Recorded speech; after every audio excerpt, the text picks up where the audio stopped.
Guys, and welcome to the keep having the sound on. Welcome to the fourth game of the Hunter series. Right now 3-0 up against the Priest. So far this looks like a lovely mulligan. We've got an Abusive Sergeant and a Fairy Dragon, so we have a 1-drop and a 2-drop. As we said at the start of the series, the Abusive Sergeant is not the preferred 1-drop, but we'll take it, right? It's essentially, board control wise, it's a leper gnome. You know, it doesn't deal the 2 face damage. And you'd rather use the effect of the Abusive Sergeant later on, but you'll take it, right? You'll take it. That's basically the consensus of the Sergeant. We'll take it, right? It's better than skipping turn 1. Now, what I don't like too much is that we have a 2-on-1 and a 3-2. I'd rather have a 2-on-1 and a 2-and-3, and there we go. You might say, Shady, why does that matter? Why, you know, it's a 1 and a 2, like, what gives? Why do I rather have a 2-3 with a 2-1? Say our opponent plays a Shadowboxer here. A Shadowboxer can kill the Abusive Sergeant and then kill the Fairy Dragon. That's not so good for us. Now, a Shadowboxer can't kill an Abusive Sergeant and then a Flame Juggler, right? He's going to have to invest 2 mana to heal his guy first. And then, you know, like, if anything else but a Shadowboxer, I mean, the RNG doesn't even matter. So you guys can see that point, right? If you open up with a 2-1, you'd rather have a 2-3 to follow that up just in case they have a 2-3. Otherwise, you're going to lose 2 minions for only 1. And that is bad for both tempo and value. Right? He's going to have 1 minion clearing your board. That's 2 mana killing 3 mana. And 1 card killing 2 cards. It's no good. No good. He coins out a Haunted Creeper, which is an excellent counter to our play. Here, there's a bit of a reasoning going on. Like, we're not sure what we want to do. You could pop the Creeper here and play a Flame Juggler, which is really not terrible. But if we go face here, we deal 2 extra face damage, and then we develop the Fairy Dragon, which means that the Fairy Dragon can probably take out whatever our opponent plays next turn. It's also less risky if we pop the Creeper preemptive and our Flame Juggler misses. Our opponent can attack again with his minions and say that he has a Direwolf or an Abusive Sergeant himself. He spirals out of control really fast. Imagine him having Abusive Soldier and we pop it here. Our Flame Juggler just dies to an Abusive Spider, so I think the best play here is to just leave it as it is, go face for 2, play the Fairy Dragon, keep the Flame Juggler to nab 1 Spider next turn, you know, shoot it on the rebound. So yeah, he takes down our Abusive. Then he plays a Bone Guard Lieutenant. So far so good, no real issues. So we're going to trade our Fairy Dragon into the Bone Guard first, because we do not want the Flame Juggler to hit the Bone Guard. And then, yeah, fire away. Hopefully we kill a Spider. But yeah, face is the place. Also for the face juggler, for the Flame Juggler. We should call him the face juggler here. So, well, we got 3 damage in. It's not terrible, you know, like we are still a hunter. But this early in the game, you're more worried about board control than face damage. Okay. So we do have an Oasis Snapjaw, which seems like a perfect minion here. You could use the Dark Iron Dwarf to kill his 2-3, but that's really not so great. And I mean, the Snapjaw is a 2-7. I mean, that's perfect for this board. He has a bunch of 1-1s. Now, you could use your 2-3 to kill a 1-1 here, but honestly, what is our opponent going to do next turn? He's going to use his 2-3 and a 1-1 to kill our guy. Do we really want to bother with killing a 1-1 then? No, it's just a waste of 2 face damage, so face is the place. Face Juggler goes face. 25 HP, I mean, it's really early to start counting. And our opponent makes kind of a weird play. He sacrifices all his 1-1s rather than uses 2-3 and a 1-1. Now, I do get his reasoning. He's like, I don't want your Oasis Snapjaw to kill my 2 and 3. But was that worth throwing away 3 power rather than 1? Because if he had used his Razor Fen and the 1-1, he would have retained 2 extra power. Now, granted, that does play into Mind Control tech, so there are merits to his play. It plays around Mind Control tech. It plays a bit more around Unleash the Hounds. Our Snapjaw can't kill his 2 and 3. Overall, I think it is debatable. I don't think that it is like very wrong or extremely right. It's just I leaned a little bit more towards using the 2-3 and a 1-1, but that could just be because I know what our hand is. I know we don't have Mind Control tech. I know we don't have Unleashed Hounds in the hand. So yeah, I mean, it's always easier to say these things when you know the hand. Okay, so Ram Wrangler on curve. Remember when we drafted the Snapjaw, this is what we drafted it for. We said like, okay, we have this Ram Wrangler already. We're going to draft the Snapjaw. It's going to hit the board on turn 4. It's rarely going to die on turn 4. I mean, 7 damage is quite a bit. So here we go. RNG, take the wheel. And we get another Snapjaw, which, I mean, that's not bad. I mean, that's basically Silverhand Knight on steroids, right? 3/3 summoning a 2/7 rather than a 4/4 summoning a 2/2. I'll take the 3/3 summoning a 2/7, right? I mean, that's it's pretty decent. I don't even say that it's like miles better, but I mean it's still decent.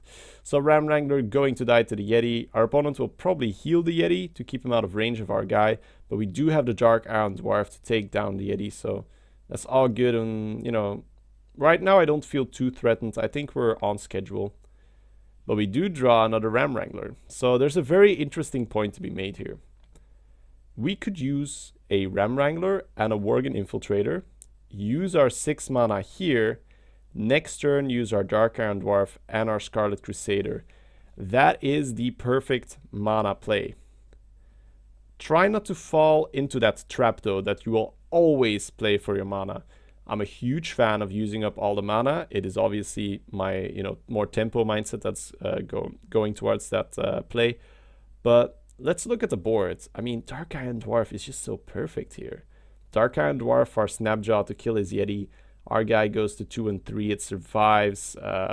We get a 4/4 on the table and a 2/1 rather than a 3/3 and, a mystery beast. But we do not kill his Yeti. So I feel like taking down this guy just has higher priority. So it's, like you don't want to let your mana rule your life. It's a good guideline. You want to follow it as often as you can, but try to still think for yourself and be like, wait, it just makes more sense to float a mana here, play the Worgen and the Dwarf, rather than decline this perfect Dark Iron Dwarf moment. That's basically what I'm getting at. But you see that it's even tough for me, right? I'm looking at the play and I'm like, but 6 mana, next turn 7 mana. It's so nice. I want to do it, but it's kind of where I'm at. Like I'm like, it feels bad to do it, but I think it's correct to dwarf here. After studying it again, the game, it is correct. There we go. Punch him for 4. 2 damage in the face, put down a Worgen, and we have an okay board. And we've already dealt 9 points of face damage. We are getting, we are inching closer and closer to putting him in, a bad spot. Right now he is still very healthy, but as a hunter, you gotta squeeze out that face damage whenever you can. Remember that trait with the Flame Juggler that we didn't take just because he would kill it anyway. It's those tiny things, like a little bit of an extra nibble here and there can mean the difference between you having lethal at the end of the game or you just being short 3 damage and losing the game because of that. So he gets a really good Shadowed Sun here, the Saboteur trading into the Dwarf. At first I was happy with the Saboteur trading into the Dwarf because I was afraid the Saboteur was going to trade into the Snapjaw, the Wounded Snapjaw, but with the Shadowed Sun it makes sense. Now what doesn't make sense is that he heals his face.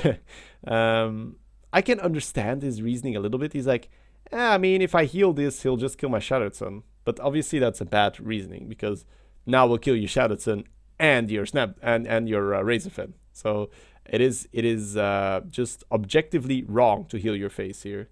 You are on 21 HP. You are not low enough to start healing your face.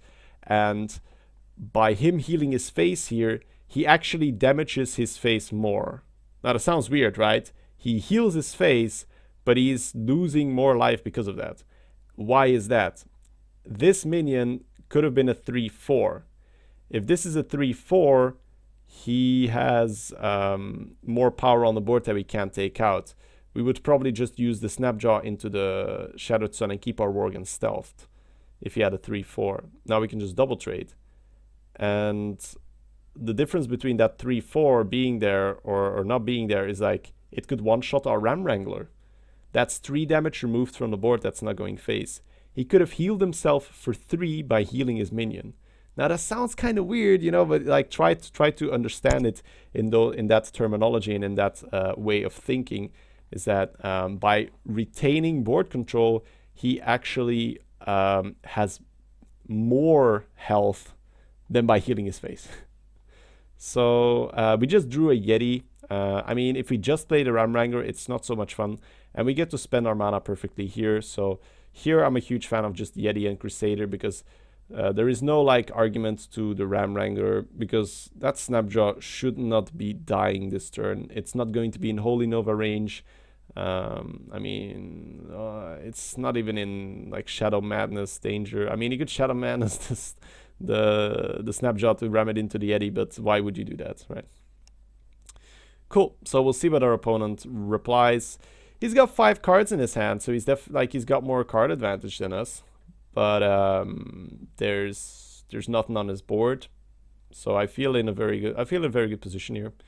Okay, so our opponent plays 1 big minion. Usually when your opponent plays 1 big minion, you're going to just run by it. What I always say is at this stage of the game is by you sacrificing 2 or more minions into his big minion, you gave it taunt, right? You don't want to give a minion taunt when you are playing Hunter at this stage.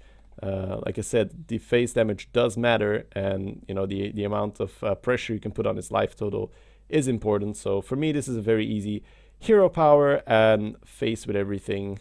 It deals 6 here, 3 here, 9. It's 11 damage. That's more than a third of his life total, so we'll take it.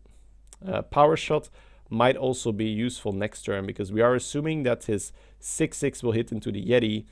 I think he is pressured to healing his face right now, especially because even if he heals his guy, we can still use the Divine Shield on the 1/1. So then we can just use the power shot to take it out without losing damage on his face. So as you see, like playing Hunter, it's always thinking about how can I kill the opponent? Which minions do I need to kill? Which minions do I need to ignore? That's why I would say like playing Hunter in Arena, it's not super easy. A lot of people have this idea from Constructed where like, oh, Hunter's super easy, just point the face. But here in Arena, usually everybody just trades. And in Hunter, that is just wrong. But I mean, obviously, there are some traits that you need to take. We just drew into lethal, so I'm glad that we did all the face damage that we could at every point. You know, like that 2 extra damage with the Flame Juggler, extra damage here or there. So we have 6 here, 8, 10, 12. We sack in the Web Spinner to see what we would have gotten. That's Kodo. Not very interesting. There we go. We'll just lethal our opponent. Double hero power, cheat Smork. All right. Awesome, guys. That makes it 4-0. Good stuff, good stuff. Yeah, hopefully just teaching you guys something new with every video and entertaining you guys. So once again, guys, if you do enjoy the videos, click the subscribe button, and I will see you guys tomorrow for game number 5.